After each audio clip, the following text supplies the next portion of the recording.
G7 உச்சிமாநாட்டில் புதிய கூட்டணிகளை உருவாக்குதல் மற்றும் சர்வதேச ஒற்றுமையை மீண்டும் கட்டி எழுப்புதல் என்ற தலைப்பிலான தனது கருத்துக்களை பகிர்ந்து கொண்டதாக பிரதமர் மோடி தெரிவித்துள்ளார். பிரான்ஸ் நாட்டில் நடக்கும் G7 நாடுகளின் மாநாட்டில் பிரதமர் மோடி பங்கேற்றார். அமெரிக்க அதிபர் டிரம்ப், பிரிட்டன் பிரதமர் ஸ்டார்மர் உள்ளிட்டோரை சந்தித்து அவர் உரையாடினார். என் பெயரை சொல்லி யார் வந்து பணம் கேட்டாலும் கொடுக்காதீர். பணம் கேட்பது தாவேகாவினராக இருந்தாலும் அதை அனுமதிக்க முடியாது என அமைச்சர் ராஜ்மோகன் கூறியுள்ளார். தாவேகா அரசு வெளியிட்டிருப்பது வெள்ளை அறிக்கை அல்ல, வெற்று அறிக்கை என முன்னாள் அமைச்சர் தங்கம் தென்னரசு விமர்சித்துள்ளார்.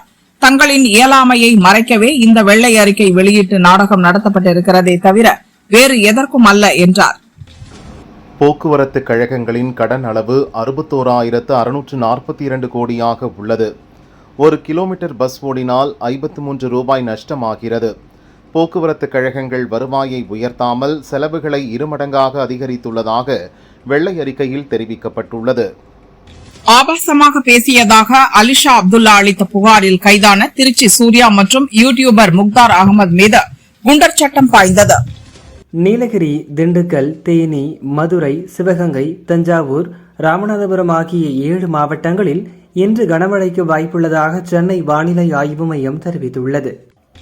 ஸ்லோவாக்கியா சுற்றுப்பயணத்தை முடித்துக் கொண்டு பிரதமர் மோடி நேற்று சுவிட்சர்லாந்தின் ஜெனீவா நகருக்கு சென்றார்.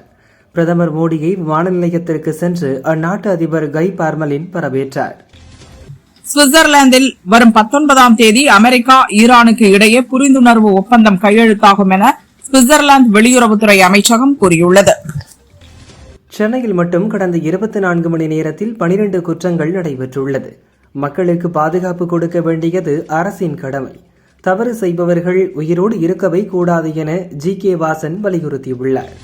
அதிமுக எம்எல்ஏக்கள் 4 பேர் ராஜினாமா செய்த விவகாரத்தில் குதிரை பேரம் நடந்துள்ளதாக கூறி CBI விசாரணை கோரிய மனுவை சென்னை ஹைகோர்ட் தள்ளுபடி செய்து உத்தரவிட்டுள்ளது. கட்சியின் தற்போதைய நிலையால் ஆழ்ந்த வேதனையும் கவலையும் அடைந்துள்ளேன். தற்போதுள்ள சூழலில் கட்சியில் நான் தொடர விரும்பவில்லை என எடப்பாடி பழனிசாமிக்கு RB உதயகுமார் கடிதம் எழுதியுள்ளார். நாகர்கோவில் மாநகராட்சி கமிஷனராக பணியாற்றி வந்த நிஷாந்த் கிருஷ்ணா சிவகங்கை மாவட்ட கலெக்டராக நியமிக்கப்பட்டுள்ளார்.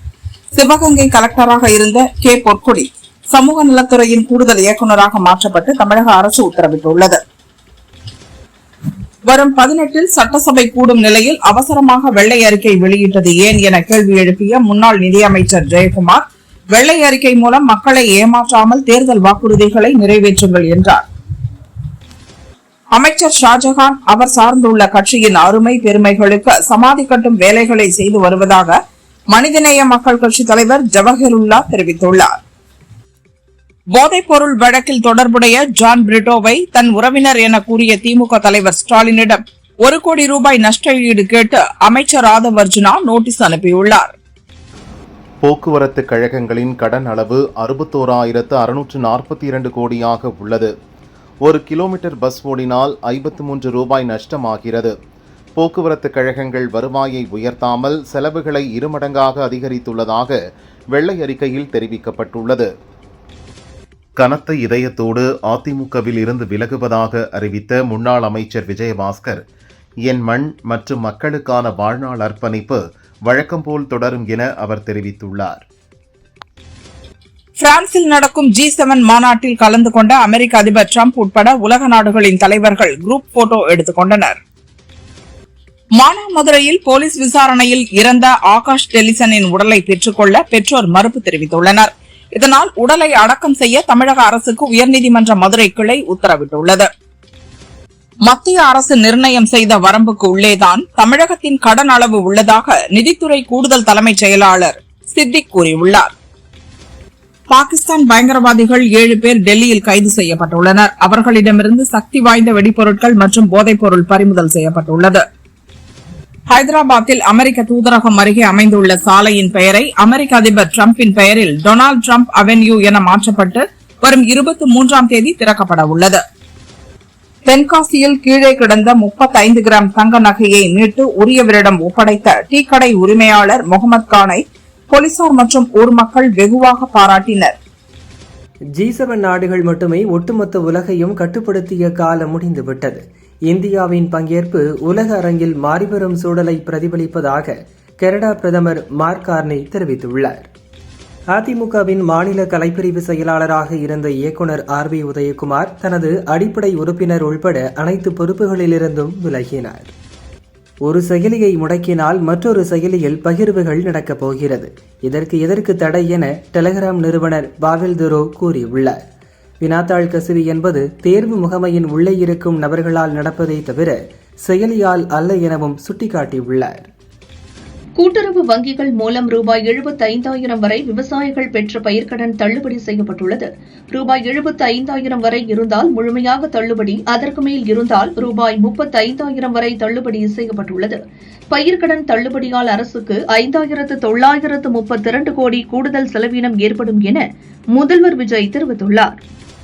தமிழகத்தின் வருவாய் பற்றாக்குறை இதுவரை இல்லாத அளவுக்கு அதிகபட்சமாக ரூபாய் 78,324 கோடியாக அதிகரித்துள்ளதாக நிதியமைச்சர் மரிய வில்சன் வெள்ளை அறிக்கை வெளியிட்டுள்ளார். 2021 மாநிலத்தின் கடன் ரூபாய் 5 லட்சம் கோடியாக இருந்த நிலையில் 2026 ரூபாய் 10 லட்சம் கோடியாக அதிகரித்துள்ளதாகவும் அவர் தெரிவித்துள்ளார்.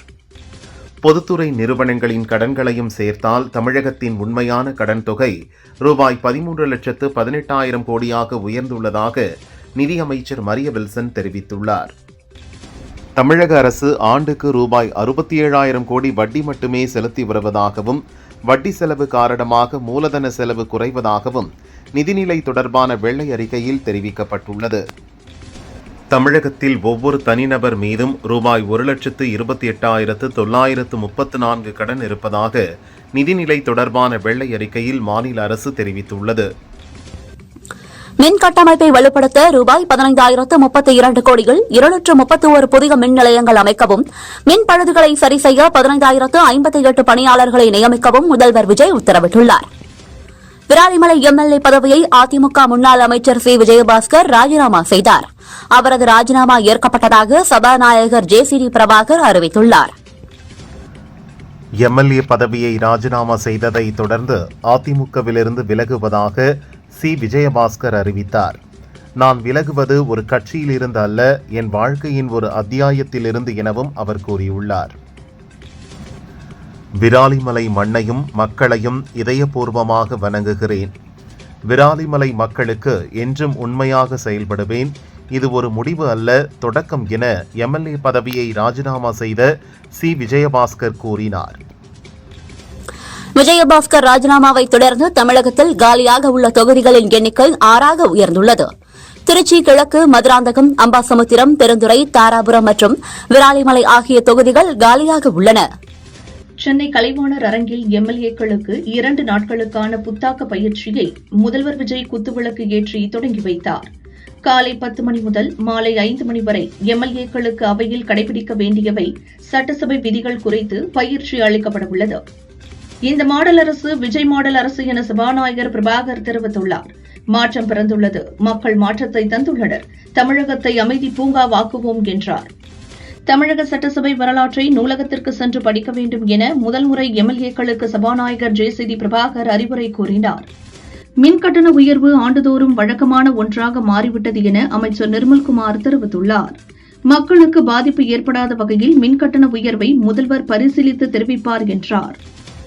ஆண்டுதோறும் மின் கட்டணத்தை உயர்த்தலாம் என திமுக கொண்டு வந்தது தவறான பாலிசி. மக்கள் பாதிப்படையாத வகையில் கட்டண உயர்வு செய்வது குறித்து ஆலோசித்து வருவதாக அமைச்சர் நிர்மல்குமார் தெரிவித்தார். திருவண்ணாமலை அண்ணாமலையார் கோயிலில் மாற்றுத்திறனாளிகள், கர்ப்பிணி பெண்களை சிறப்பு வழியில் அனுமதிக்க 500 ரூபாய் லஞ்சம் பெறப்படுவதாக எழுந்த புகாரை தொடர்ந்து விதிமீறல் குறித்து விசாரணை நடத்தப்படும் என அமைச்சர் ரமேஷ் உறுதியளித்தார். MLA-க்கள் ராஜினாமா விவகாரத்தில் குதிரை பேரம் நடந்ததற்கான ஆதாரங்கள் உள்ளதா? ஆதாரங்கள் இல்லாமல் CBI விசாரணைக்கு உத்தரவிட முடியாது என அதிமுக MLA-க்கள் 4 பேர் ராஜினாமா செய்த விவகாரத்தில் சென்னை ஹைகோர்ட் கேள்வி எழுப்பியுள்ளது. சவாலும் சவடாலும் விட்டவர் எப்போது சைலண்ட் மோடில் இருந்து வெளியே வருவார் என முதல்வர் விஜய்க்கு ஸ்டாலின் கேள்வி எழுப்பியுள்ளார். மக்களின் பாதுகாப்பு பிரச்சினைகளுக்கு கால்ஷீட் எப்போது தருவார்? கிரிமினல்கள் அச்சமின்றி குற்றங்களில் ஈடுபடுவதை தடுக்க எடுத்த நடவடிக்கை என்ன என கேட்டுள்ளார். பாலியல் வன்கொடுமையில் இறந்த குழந்தைகளை பெற்றோருக்கு தெரியாமல் அடக்கம் செய்யும் அளவுக்கு காட்டாட்சி நடக்கிறது என உதயநிதி குற்றம் சாட்டியுள்ளார். நீங்கள் நியமனம் செய்ததாக சொன்ன அதிகாரிகள் என்ன செய்கிறார்கள் என கேள்வி எழுப்பியுள்ளார். தமிழகத்தில் நடைபெறும் குற்றங்களை குறைக்காமல் அதனை மூடி மறைக்கும் வேலையை தாவேக அரசு பார்க்கிறது என திமுக எம்பி கனிமொழி குற்றம் சாட்டியுள்ளார்.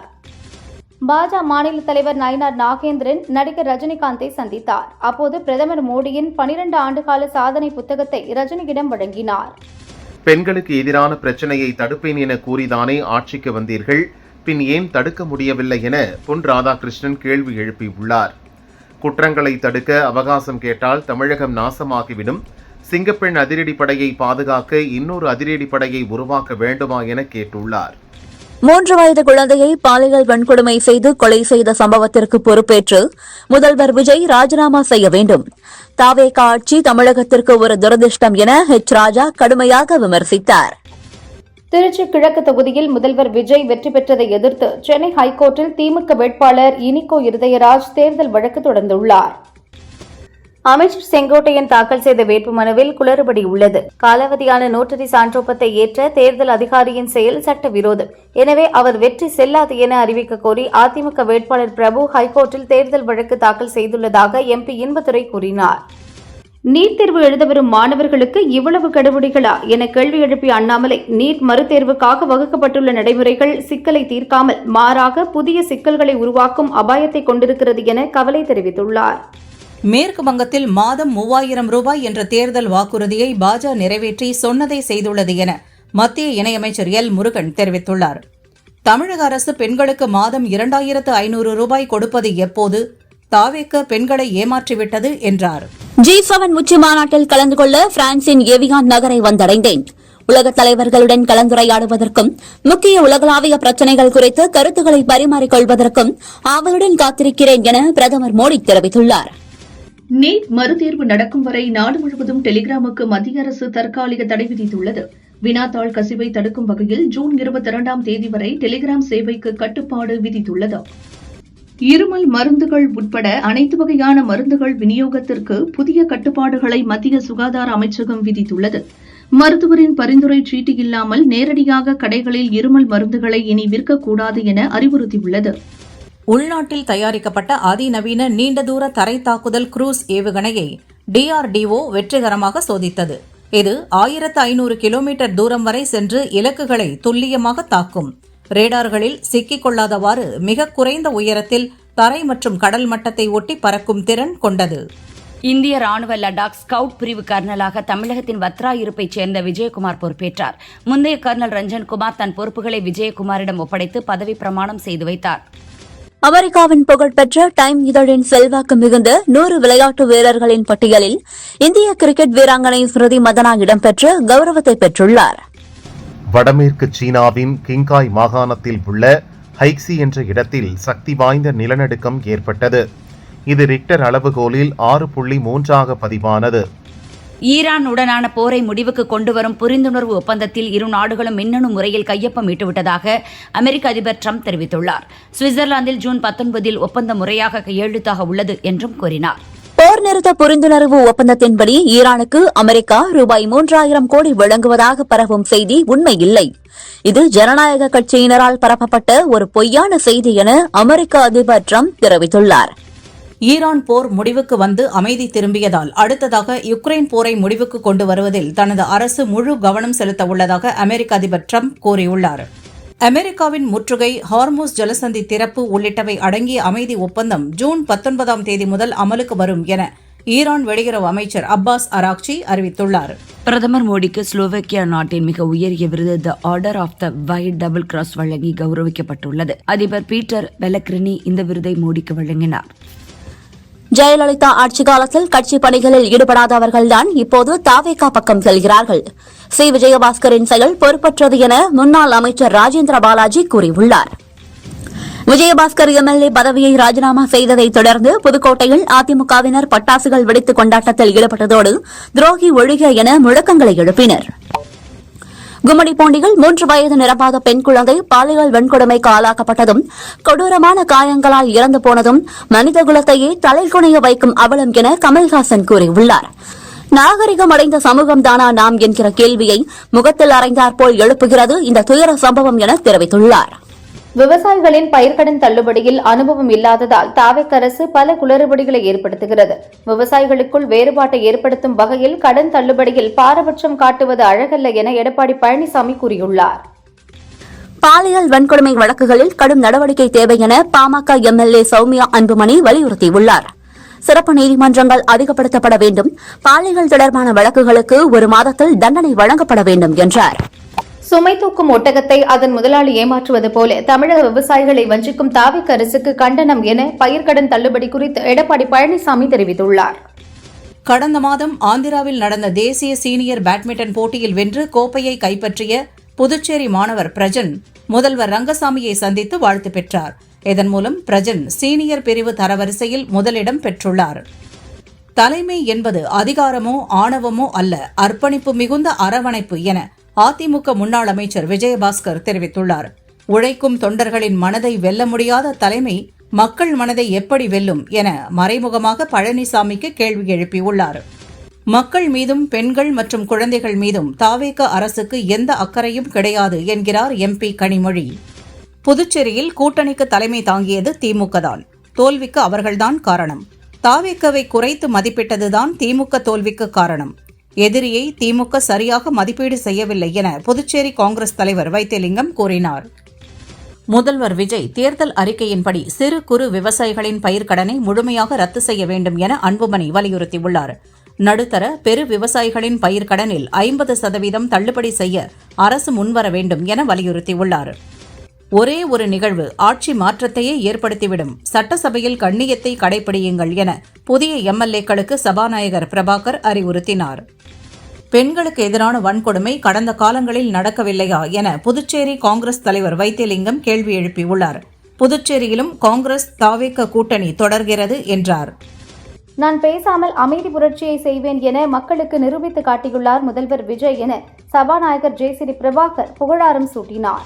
தமிழகத்தில் அறிவிக்கப்படாத மின்வெட்டால் பொதுமக்கள் போராடி வரும் நிலையில் மின் தேவையை சமாளிப்பது குறித்தும் மின் உற்பத்தியை அதிகரிப்பது, குறுவை சாகுபடிக்கு 18 மணி நேர மின்சாரம் வழங்குவது குறித்து சென்னையில் முதல்வர் விஜய் அதிகாரிகளுடன் ஆலோசனை நடத்தினார்.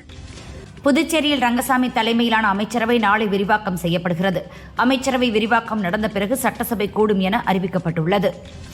விவசாயிகளின் கடன்களை முழுமையாக தள்ளுபடி செய்ய வேண்டும், மேகதாது வரைவு அறிக்கையை நிராகரிக்க வேண்டும் என அனைத்து விவசாயிகள் சங்க ஒருங்கிணைப்பு தலைவர் PR பாண்டியன் முதல்வருக்கு வேண்டுகோள் விடுத்துள்ளார். எந்தெந்த சம்பவங்களை சுட்டிக்காட்டி ஏழை எளிய தாய்மார்களின் உணர்வுகளை தூண்டி வாக்குகளை பெற்று ஆட்சிக்கு வந்தார்களோ அவர்கள் அந்த பெண் குழந்தைகளையும் பெண்களையும் பாதுகாக்க தவறிவிட்டார்கள் என புதிய தமிழகம் கட்சித் தலைவர் கிருஷ்ணசாமி தாவேக அரசை குற்றம் சாட்டியுள்ளார். தமிழகத்தில் தொழிற்சாலை அமைக்க விரும்பும் நிறுவனங்கள் அரசின் பல துறைகள் பொதுத்துறை நிறுவனங்களிடம் ஒப்புதல் பெற வேண்டும். தொழில்துறையில் பல புதிய விதிமுறைகள் அமலாகியுள்ளது. வரும் 2029 லோக்சபா தேர்தலில் தமிழகத்தில் பாரதிய ஜனதா 20 தொகுதிகளில் வெற்றி பெற வேண்டும் என பாரதிய ஜனதா நிர்வாகிகளுக்கு அமித்ஷா வலியுறுத்தியுள்ளார். அதற்கான பணிகளை இப்போதே துவங்க வேண்டும் என்று கூறியுள்ளார். மத்திய அமைச்சரவை மாற்றப்படலாம் என கூறப்படும் நிலையில் மத்திய அமைச்சர் ராஜ்நாத் சிங் வீட்டில் உள்துறை அமைச்சர் அமித்ஷா, பாரதிய ஜனதா தலைவர் நிதின் நபீன் உள்ளிட்ட தலைவர்கள் முக்கிய ஆலோசனை நடத்தினர். இருப்பினும் இந்த சந்திப்பு குறித்து பாரதிய ஜனதா தலைமையிடமிருந்து அதிகாரப்பூர்வ தகவல் இல்லை. தாவேக அரசு பொறுப்பேற்ற பின்னும் மதுக்கடைகளில் கூடுதல் பணம் பெறுவது தொடர்கிறது. கடந்த 20 நாட்களில் மட்டும் கூடுதலாக பணம் வசூலித்த 200 பணியாளர்கள் அதிரடியாக சஸ்பெண்ட் செய்யப்பட்டுள்ளனர். 10ஆம் வகுப்பு துணைத் தேர்வு ஜூலை மாதம் நடைபெற உள்ளது. இத்தேர்வுக்கு மாணவர்கள் தனித் தேர்வர்கள் விண்ணப்பிக்க இன்று கடைசி நாள் என அறிவிக்கப்பட்டுள்ளது. மேட்டூர் அணைக்கான நீர்வரத்து வினாடிக்கு 251 கன அடியிலிருந்து 193 கன அடியாக குறைந்துள்ளது. அணையிலிருந்து குடிநீர் தேவைக்காக வினாடிக்கு 1000 கன அடி நீர் வெளியேற்றப்படுகிறது. தங்கத்தின் விலை சவரனுக்கு ரூபாய் 80 குறைந்து ரூபாய் 1,12,480க்கு விற்கப்படுகிறது.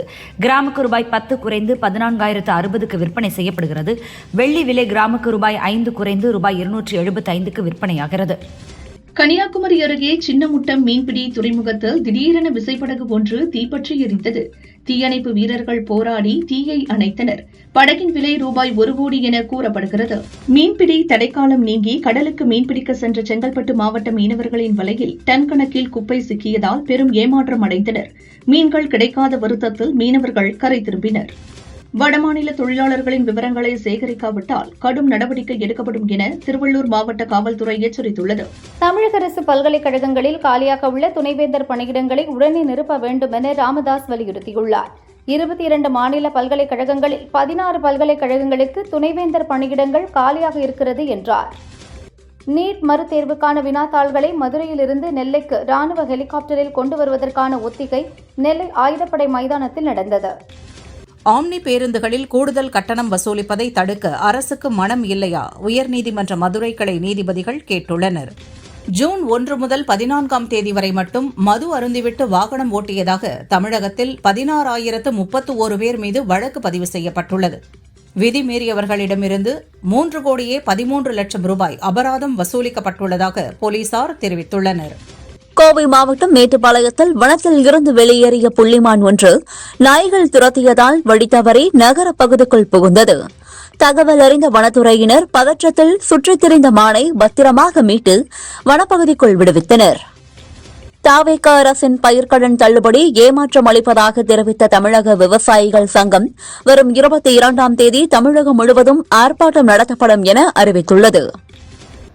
கன்னியாகுமரி, நெல்லையில் இருந்து ஜம்மு காஷ்மீர் மாநிலம் கட்ராவுக்கு இயக்கப்படும் ஹிம்சாகர் மற்றும் நவ்யுக் எக்ஸ்பிரஸ் ரயில்களில் கூடுதலாக ஒரு 3ஆம் வகுப்பு ஏசி பெட்டி இணைக்கப்படுவதாக தெற்கு ரயில்வே தெரிவித்துள்ளது.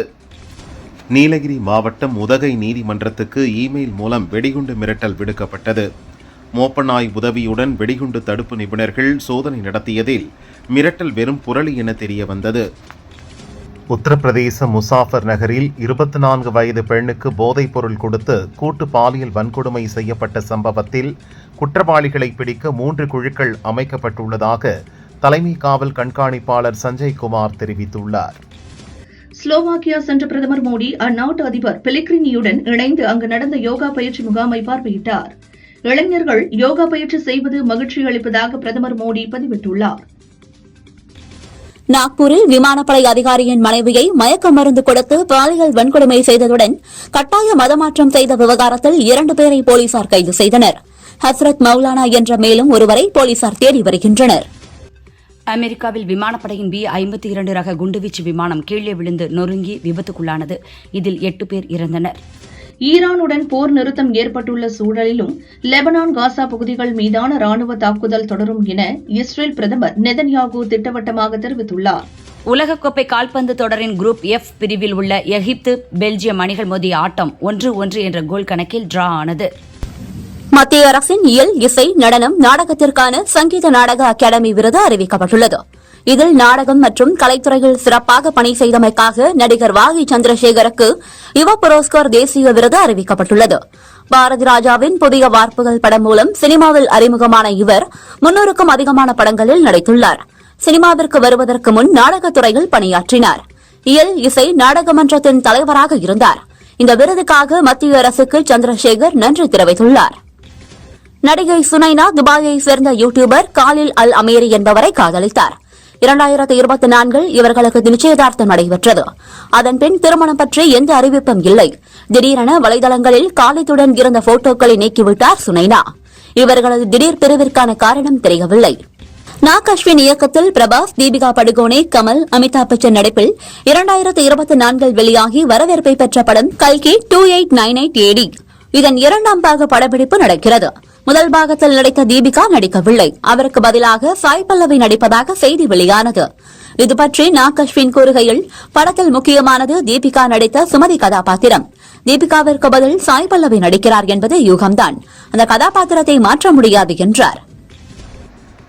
தமிழக முதல்வராக பதவியேற்றிருப்பது நடிகர் விஜய் என்பதால் அவரை அடிக்கடி திரையுலகினர் சந்திக்கின்றனர். நேற்று ஒரே நாளில் நடிகை சிம்ரன், அவரது கணவர் மற்றும் மகன்களும் நடிகர்கள் சிம்பு, ஷாம், விஷால் ஆகியோரும் தனித்தனியே சந்தித்தனர். அந்த சந்திப்பு குறித்து சிலாகித்து ஒவ்வொருவரும் அவரவர் வலைத்தளங்களில் மகிழ்ச்சியை பதிவிட்டுள்ளனர். கிஷோர் குமார் இயக்கத்தில் உருவாகியுள்ள படம் ஹார்டின் சனந்த், மடோனா செபாஸ்டியன், இமயா ஆகியோர் முதன்மை வேடத்தில் நடித்துள்ளனர். முன்னாள் அமைச்சர் தங்கம் தென்னரசுவின் மகள்தான் இமயா. அவர் கூறுகையில், என் குடும்பத்திலிருந்து நடிப்பிற்கு வந்த முதல் நபர் நான். சினிமாவிற்கு வருவதை என் குடும்பத்தினர் விரும்பவில்லை. நீண்ட முயற்சிக்கு பின் வந்துள்ளேன். சில படங்களில் உதவி இயக்குநராக வேலை பார்த்தேன். இந்த படத்தின் மூலம் நாயகியாக அறிமுகமாகிறேன். எதிர்காலத்தில் படம் இயக்குவேன், நடிக்கவும் செய்வேன். என் ஆசைகள் பல உள்ளன. அரசியல், சினிமா இரண்டுமே கடினமானது. தற்போது சினிமாவில் கவனம் செலுத்துகிறேன். மக்களின் ஆதரவு தேவை என்றார்.